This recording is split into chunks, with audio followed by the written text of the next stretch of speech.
Hello, അപ്പം നമുക്കിന്നും തുടങ്ങിയാലോ? എല്ലാ ദിവസവും രാവിലെ എണീക്കും വിചാരിക്കും ഇന്ന് വയ്യ, ഇന്ന് എണീക്കാൻ കഴിയുന്നില്ല, കുറച്ച് നേരം കൂടെ കിടക്കട്ട്. പക്ഷെ നടക്കൂലല്ലോ. നമ്മൾ എണീച്ചിട്ടില്ലെങ്കിൽ ഒന്നും നടക്കൂല എന്നുള്ളത് വരുമ്പം ഓട്ടോമാറ്റിക്കലി നമ്മൾ അറിയാണ്ട് എണീച്ചു പോവും. അത് ശരീരത്തിനും സുഖമില്ല എന്ന് വരുമ്പം ഒട്ടും കഴിയാതാവും. കാരണം ഇന്ന് പനിയാണ്, പനിയല്ല, ഒരു ചെറിയ ജലദോഷം കണക്കെ. അപ്പോൾ തീരെ വയ്യ. കുറച്ച് നേരം എണീച്ചിരുന്നു, പിന്നെ വീണ്ടും കിടന്നു, വീണ്ടും എണീച്ചു, അങ്ങനെ വീണ്ടും അടുക്കളയിലേക്ക് കയറിയിട്ടുണ്ട്. കാരണം ഇന്ന് രാവിലെ വന്നതുകൊണ്ട് തന്നെ ചായ കുറച്ച് ലേറ്റായിട്ട് വെച്ചാൽ മതി എന്ന് വിചാരിച്ച്. പണി പക്ഷെ വേഗം കഴിഞ്ഞു. എന്നാൽ പോലും നമുക്ക് വയ്യാതിരിക്കുമ്പം എന്നാൽ ഇന്ന് റെസ്റ്റ് എടുക്കാമെന്ന് വിചാരിച്ചാൽ നടക്കൂല. അങ്ങനെ ഞാൻ പറയുന്നതിൻ്റെ ഇടയ്ക്ക് ഞാൻ അരിയെടുപ്പത്തിട്ടു.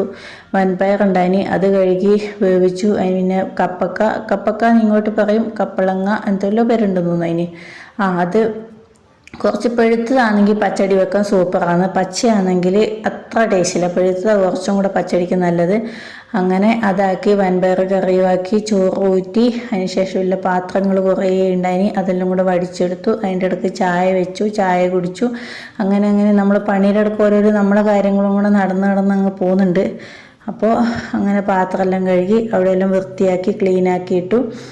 ഇനിയിപ്പോൾ കുഞ്ഞിൻ്റെ ഫുഡ് ഉണ്ടാക്കണം, കുഞ്ഞിനെ കുളിപ്പിക്കണം, അവന് ഫുഡ് കൊടുക്കണം, അങ്ങനത്തെ കുറച്ച് പണികൾ, പിന്നെ ചായ കുടിക്കണം, അങ്ങനത്തെ മാത്രമേ ഉള്ളൂ.